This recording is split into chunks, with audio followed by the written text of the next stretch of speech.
कामयाब होना चाहते हो तो अपना मुंह बंद रखना सीखें। बिस्मिल्लाहिर्रहमानिर्रहीम। दोस्तों, मेरा नाम डॉक्टर असद महमूद है। हज़रत अली करमल्लाहु वजहुल करीम ने फरमाया था कि अगर तुम्हारी गुफ्तगू हीरे जवाहरात भी बखेरे तो फिर भी खामोश रहना उससे बेहतर है। हम लोग अक्सर बात करते हैं कि इंसान को बातचीत करनी, कम्युनिकेशन स्किल पे अबूर हासिल करना चाहिए, लेकिन दोस्तों इंसान को मुंह बंद रखना भी आना चाहिए। आप ये बात सुनकर हैरान ना हो, आज की वीडियो में मैं आपको मुंह बंद रखने के फ़ायदे बताता हूँ। याद रखिए, हर जगह पर मुंह नहीं खोला जाता।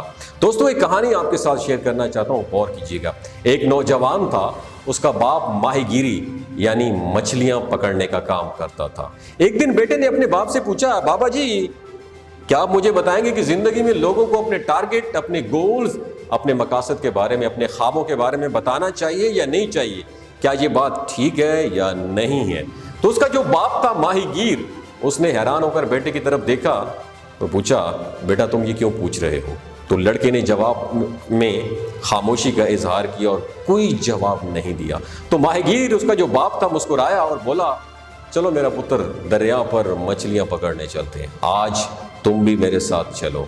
बाकी की बात हम डिस्कशन वहां पर मौके पर जाकर करेंगे। माहीगीर और उसका बेटा अपनी माहीगीरी का सामान लेकर मछलियां पकड़ने चले जाते हैं। दरिया पर उन्होंने अपनी हुक पर जरूरत की चीजें लगाकर मछलियां पकड़ने की छड़ी को दरिया में डाल दिया और इंतजार करने लगे।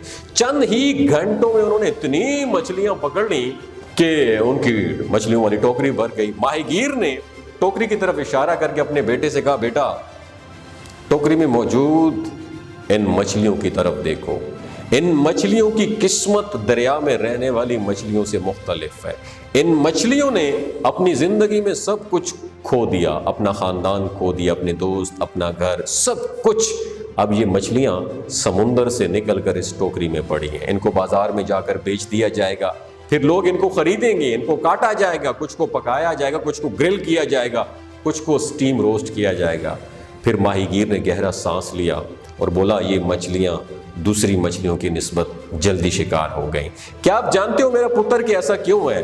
क्यों ये शिकार बनकर हमारी टोकरी में आ गई? क्योंकि ये अपना मुंह बंद नहीं रख सकी। उन्होंने अपना मुंह खोल दिया था। अगर अपना ये मुंह बंद रखती तो कभी भी शिकार ना होती। समुंदर में अपने खानदान, अपने दोस्तों, अपनी फैमिली के साथ जिंदा रहती। ये कहकर माहीगीर ने अपने बेटे के कंधे पर थपकी दी और मुस्कुराया और बोला, बेटा हकीकी ज़िंदगी में ऐसा ही होता है। बहुत से लोग ज़िंदगी में नाकाम हो जाते हैं। वो अपनी ज़िंदगी में जो कुछ भी हासिल करना चाहते हैं, अपने ख्वाबों को कभी पूरा नहीं कर पाते। उसकी सबसे बड़ी वजह पता है क्या होती है? दोस्तों, मेरी इस बात को दिल के दरवाजे और दिमाग की खिड़कियों को खोल के सुनना है। उसकी सबसे बड़ी वजह ये होती है कि उन्होंने अपना मुंह बहुत ज़्यादा खोल रखा होता है। वो दूसरे लोगों को अपने ख्वाबों, अपने मंसूबों के बारे में बताते रहते हैं, शेखियाँ मारते रहते हैं, काम जो है ना कम करते हैं और बातें ज़्यादा करते हैं। अपने आने वाले मंसूबों के बारे में, अपने मंसूबों, अपने प्लान्स, अपने ख्वाबों के बारे में कभी भी लोगों को मत बताइएगा, क्योंकि ज़्यादातर लोग आपको कामयाब होना नहीं देख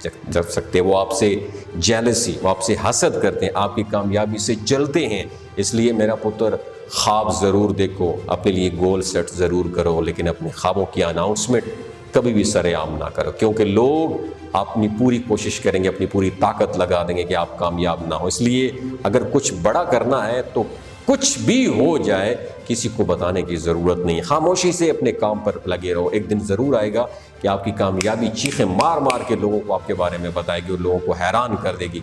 हमेशा याद रखिए, लोगों को अपने मंसूबों के बारे में बताने से आपको कभी भी इज्जत नहीं मिलेगी। लोग आपकी इज्जत तब करेंगे जब आप कामयाब होकर दिखाएंगे। दोस्तों, जब भी मैं पछताया, मैं अपनी ज़िंदगी की बात कर रहा हूँ, पर्सनल एक्सपीरियंस आपके साथ शेयर कर रहा हूँ। मैं जब भी पछताया, अपने ख्वाबों को, अपने प्लान्स, अपने मंसूबों को दूसरों के साथ शेयर करके पछताया। मैं जब भी ज़िंदगी में कामयाब हुआ, अपना राज अपने सीने में दफन करके हुआ। यानी जब तक मेरा राज, मेरे ख्वाब मेरे सीने में दफन थे, तब तक मुझे कामयाबी मिली। इसलिए अपने ख्वाब, अपने गोल्स को हमेशा अपने सीने में दफन रखो। शट योर माउथ, अपना मुंह बंद रखो और खामोशी से मेहनत करते रहो। अ डे विल कम जब आपकी कामयाबी ज़रूर शोर हो जाएगी। अगर ये वीडियो आपको अच्छी लगी हो, आपकी इन्फॉर्मेशन में इजाफा हो, दूसरों के साथ ज़रूर शेयर कीजिए। अपना और अपने साथ जुड़े रिश्तों का ख्याल रखिए। अल्लाह हाफिज़। और आखिर में एक इन्फॉर्मेशन आपके साथ शेयर करना चाहता हूँ कि ये जो गिलगित बल्तिस्तान के लोग हैं ना, इनकी एवरेज उम्र 90 साल से भी ज़्यादा होती है। You know why? शिलाजीत इस्तेमाल करते हैं। शिलाजीत के अंदर 85 मिनरल्स होते हैं। अगर आप चीज़ों को जल्दी भूल जाते हैं, मर्दाना कमज़ोरी महसूस करते हैं, औलाद जैसी नेमत से महरूम है, स्पर्म काउंट कम है, आपके टेस्टोस्टेरोन हार्मोन इम्बैलेंस हैं, आप सदाबहार जवान नज़र आना चाहते हैं, खून की कमी को दूर करना चाहते हैं, हड्डियों जोड़ों के दर्दों से निजात हासिल करना चाहते हैं, मोटापा कम करना चाहते हैं, तो शिलाजीत ज़रूर इस्तेमाल करें। एक बात आपने दिमाग की खिड़कियों को खोल के आपने याद रखनी है, हमेशा ऑर्गेनिक और कुदरती चीज़ों का इस्तेमाल करें। केमिकल वाले फूड सप्लीमेंट खुदारा आपने इस्तेमाल नहीं करने। अगर आप शिलाजीत को ऑर्डर करना चाहते हैं, नीचे दिए गए नंबर पर रब्ता करें। 3 बातों का आपने ख्याल रखना है जो कोई भी नहीं बताता। हामला ख़वातीन, हाई ब्लड प्रेशर में मुब्तला अफराद और 15 से 20 साल नौजवान नस्ल जो गैर शादीशुदा एमी सेक्सुअल पावर को बूस्ट करना चाहती है, डॉक्टर के एडवाइस के बगैर इस्तेमाल ना करें। बाकी सारे लोग बेधड़क और सर्दियों गर्मियों में इस्तेमाल कर सकते हैं। बहुत शुक्रिया।